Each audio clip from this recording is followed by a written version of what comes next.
अस्सलाम वालेकुम नाज़रीन। टुडे विद हफ़ीज़ ख़ान के साथ मैं हूं मोहम्मद हफ़ीज़ ख़ान और आज हम बात करेंगे उन शायरात में से एक शायरा की जो माज़ी करीब में बहुत ज़्यादा जिनका ज़िक्र हुआ, जिनके साथ लोगों का रोमांस हुआ। मैं उन्हें कंट्रोवर्शियल नहीं कहता, कि जिनके साथ लोगों का रोमांस जुड़ा रहा।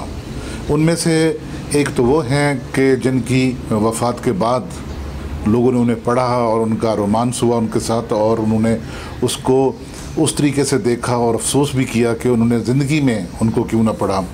और दूसरी जो दो शायरात हैं उनमें उनके नाम मैं अभी लेता हूँ आपके सामने, लेकिन इससे पहले आप इस चैनल को ज़रूर सब्सक्राइब किया करें, बेल आइकॉन के बटन को प्रेस किया करें ताकि जो हमारे आने वाले वीलॉग्स हैं वो आप तक पहुँचते रहें।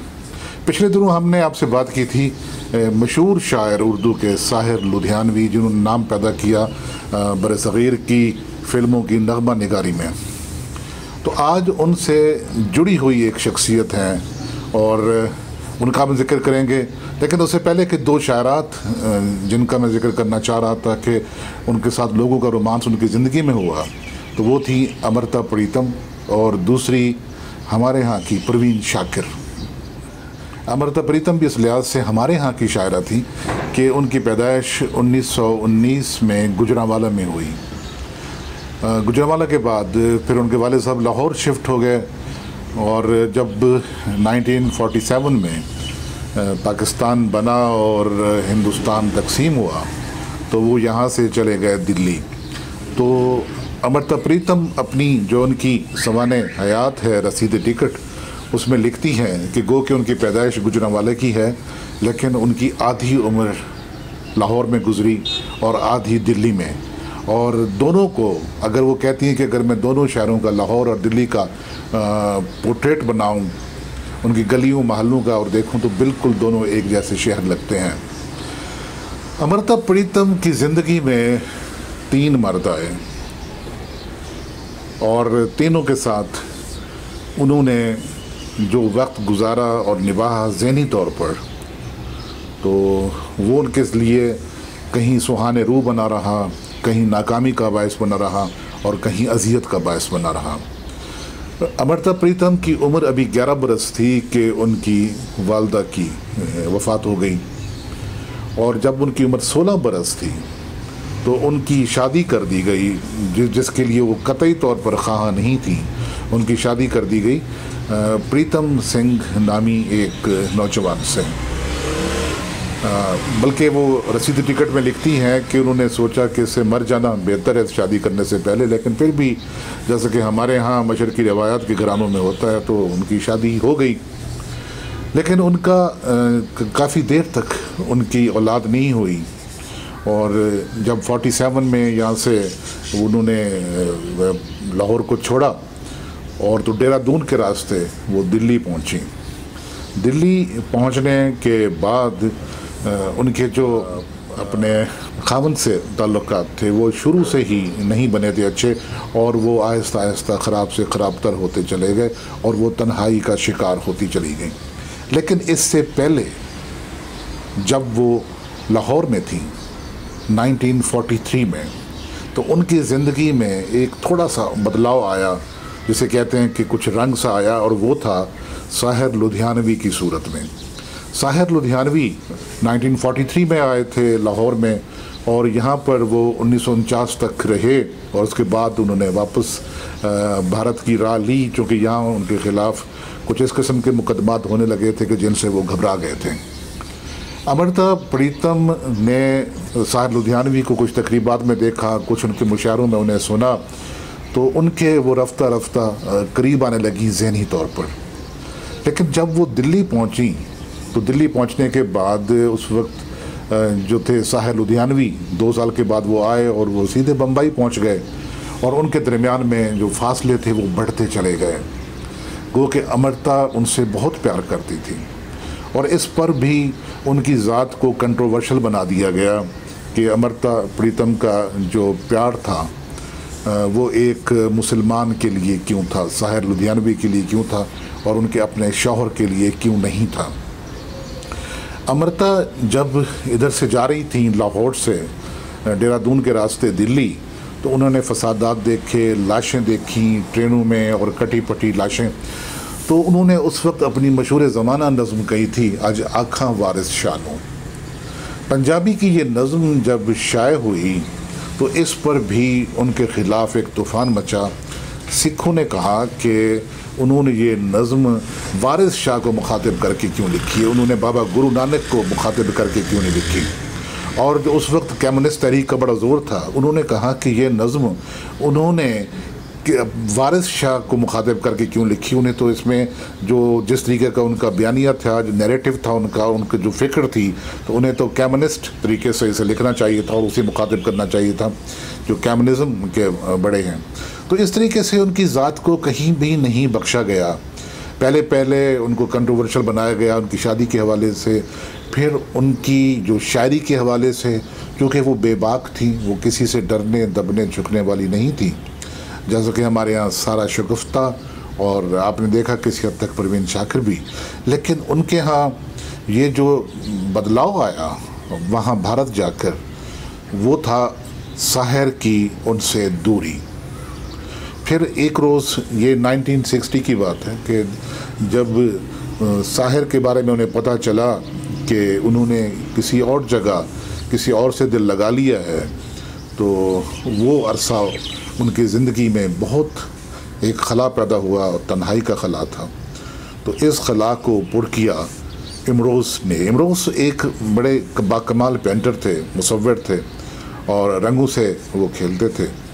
उन्होंने एक ज़िंदगी बसर की, जो ज़िंदगी का उनका दूसरा पहर है, बल्कि आखिरी पहर कहें, तो उन्होंने अमृता प्रीतम के साथ बसर किया। उन्होंने शादी नहीं की, लेकिन वो दोनों एक घर में रहे और इस तरह रहे कि उनकी जो एक दूसरे पर बहुत गहरी छाप थी। साहिर के बारे में कहा जाता है, वो अपनी जो खुद नविश्त है उसमें लिखती हैं कि वो साहिर से इस कदर प्यार करती थी कि उन्होंने कहीं पढ़ा कि अगर जब आप प्रेग्नेंट हों तो किसी के बारे में सोचें, किसी ख़ास सूरत के बारे में, तो जो बच्चा पैदा होता है तो उसी शक्ल सूरत का पैदा होता है। उनके यहाँ 47 में जब यहाँ से गई तो उनके यहाँ बेटा पैदा हुआ नौराज, तो उसकी जो शक्ल थी वो साहिर लुधियानवी से मिलती थी। तो इस पर भी बड़ा हंगामा हुआ, बेतहाशा उन पर तोहमतें लगीं, हत्ता कि जब उनकी उम्र 13 साल थी नौराज की, तो एक दफ़ा वो बम्बई गई हुई थी, तो बेदी साहब ने, राजेंद्र सिंह बेदी ने उन्हें देखा और कहा कि अमृता आप सच बताओ, आप झूठ नहीं बोला करती, कि क्या ये जो बेटा है आपका ये साहिर का बेटा है। तो उन्होंने कहा कि मैं झूठ नहीं बोला करती, ये साहिर के तख़य्युल की पैदावार है। मैंने साहिर को अपने तख़य्युल में इतना रासिक कर लिया था, इतना बसा लिया था कि ये उसकी तख़य्युल की देन है।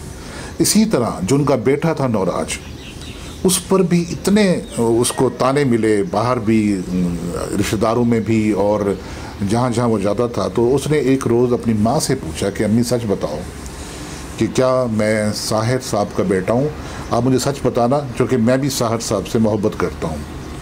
तो उन्होंने कहा कि बेटा तुम साहिर साहब के बेटे नहीं हो। अमृता और साहिर लुधियानवी की मोहब्बत बड़ी अजीब सी थी। उनके दरमियान जो बातें सामने आती थी कि उनके दरमियान कोई किसी किस्म का कोई जिस्मानी ताल्लुक़ नहीं था, लेकिन ताल्लुक़ इस किस्म का था कि लोग उन्हें शुबे की निगाह से देखा करते थे। साहिर ने ज़िंदगी भर शादी नहीं की थी, तमाम तर कामयाबियों के बावजूद उन्होंने बहुत कमाया, बहुत अच्छा घर बनाया बॉम्बे में, और उनकी जो शायरी थी, ख़ास तौर पर फ़िल्मी शायरी भी और उनकी दूसरी शायरी भी, वो बामे अरूज तक पहुंची, लेकिन उन्होंने शादी नहीं की। इसका थोड़ा सा अगर आप देखें, जो हवाला मिलता है मुझे रसीदी टिकट में, जो खुद नविश्त है अमृता प्रीतम की, उसमें हवाला इस तरीके से मिलता है कि अमृता बताती हैं कि एक रोज़ साहिर उनके घर आए हुए थे, तो उनकी जो बेटी छोटी थी, अभी वो 5-6 साल की थी, तो उन्होंने उसको अपनी गोद में बैठा और कहा कि बेटा तुम्हें मैं एक कहानी सुनाऊं। तो वो बच्ची ने कहा कि सुनाएं, बल्कि उसकी उम्र उस वक्त 4-5 साल के करीब रही होगी। तो उन्होंने कहा कि सुनाएं। तो उन्होंने कहा कि एक लकड़हारा था, वो जंगल में गया, वो लकड़ियाँ काट रहा था, तो वहाँ एक शहज़ादी मिली। शहज़ादी बहुत खूबसूरत थी और तो बस वो जो लकड़हारा था उन्हें देखता रह गया और शहज़ादी वहाँ से चली गई और दोनों फिर कभी ना मिल सके। तो साहिर ने पूछा बच्ची से कि तुम भी उसी वक्त जंगल में मौजूद थी ना? तो बच्ची ने कहा हाँ भी मौजूद थी। तो उसने कहा कि आपने उस लकड़हारे को देखा? उसने कहा देखा। शहज़ादी को भी देखा और देखा।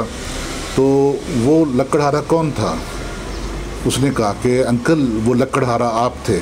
और वो शहज़ादी कौन थी? उन्होंने कहा वो शहज़ादी मामा थी। तो इसमें अमृता लिखती हैं कि साहिर लुधियानवी को अपनी वाजबी शक्ल सूरत का बहुत कम्प्लेक्स था और मैं समझता हूँ कि यही वो कम्प्लेक्स था कि जिसने उन्हें सारी उम्र किसी खातून के साथ एक मुस्तकिल रब्त, एक रिश्ता उस्तवार करने से रोके रखा और उन्होंने इस खौफ से शादी ना की। दूसरा उनके ज़हन में जो खौफ था साहिर साहब के, उसका पहले भी जिक्र कर चुका हूँ कि वो जो उनके बाप का रवैया था उनकी वालदा के साथ, कि उनकी वालदा को किस तरीके से उनसे तलाक लेनी पड़ी और फिर जब वो 8 साल के थे तो उनके वालिद साहब ने कैसे एक दावा किया उसकी हिजानत का, उनको वापस लेने का, लेकिन वो दावा में की कामयाबी में नाकाम रहे क्योंकि 8 साल के साहिर ने अपनी माँ के हक़ में बयान दिया था कि वो अपनी माँ के साथ रहना चाहते हैं। इसी तरह जो मोहब्बत थी इमरोज़ की, वो भी बड़ी अजीब सी थी।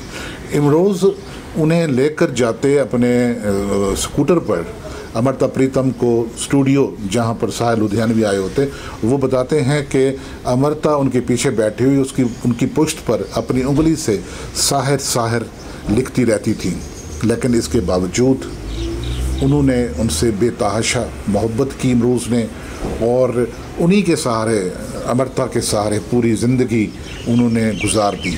और आखिर वक्त में जबकि उनकी उम्र 86 साल की थी जब उनकी वफ़ात हुई अमृता की, तो वो उनके साथ थे।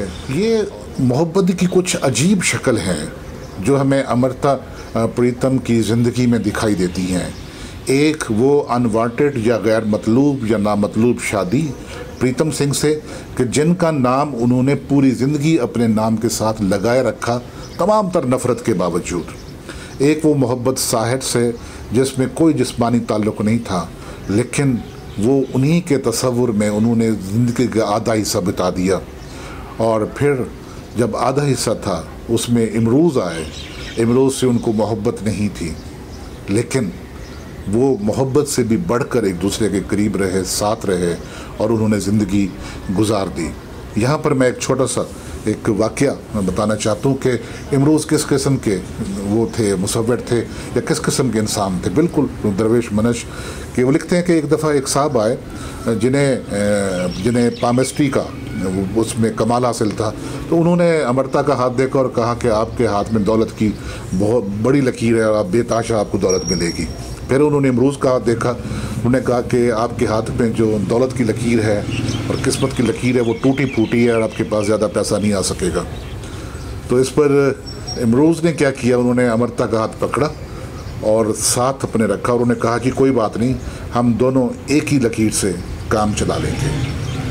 तो ये अमृता प्रीतम जिन्होंने नावल लिखे, जिन्होंने कहानियाँ लिखी, जिन्होंने अजीमुशान शायरी की पंजाबी में, और उन्होंने वो इतनी काबिल कलाम, लेकिन जो उनकी ज़ाती ज़िंदगी थी वो मुसलसल दुख का शिकार रही। तो वहाँ पर जहाँ पर जाते जाते मैं एक छोटा सा आपको एक बात बताना चाहता हूँ जो उन्होंने अपनी खुद नविश्त में लिखी है कि कैसे उनकी जो शनाख्त थी एक लड़की के तौर पर भी वो किस तरीके से बेशनाख्त रही। वो कहती हैं 11 साल की उम्र में तो मेरी माँ फौत हो गई, लेकिन जब वो 16 साल की हुई तो उनकी शादी होने जा रही थी, तो उन्हें एक ख्याल सा था कि मैं 16 साल की हो चुकी हूँ, लेकिन माँ नहीं थी कोई उनके साथ जो उन्हें बताती कि क्या तकाज़े होते हैं इस उम्र के और कैसे जिया जाता है। वो जो दरार उनकी शख्सियत में आई, वो दरार पूरी ज़िंदगी उनके साथ चली। वो जो नफ़रत उन्होंने अपनी शादी के ज़रिए हासिल की थी अपने पहले खामद की सूरत में, पहला और आखिरी वही खामद थे, वही नफ़रत दरार बनकर एक चुभन बनकर सारी उम्र उनके साथ रही। लेकिन उसका नाम, जैसे मैंने पहले अर्ज़ किया आपसे कि प्रीतम सिंह का नाम उन्होंने सारी ज़िंदगी इसके बावजूद अपने साथ लगाए रखा। तो दोस्तों ये थी हमारी आज की गुफ्तगू। अगली किसी सिटिंग में हम आपको सारा शुगफ्ता के बारे में भी बताएंगे और परवीन शाकिर की शायरी और उनकी शख्सियत बारे में भी गुफ्तगू होगी। मोहम्मद हफीज़ खान को इजाज़त दीजिए। खुदा हाफिज़।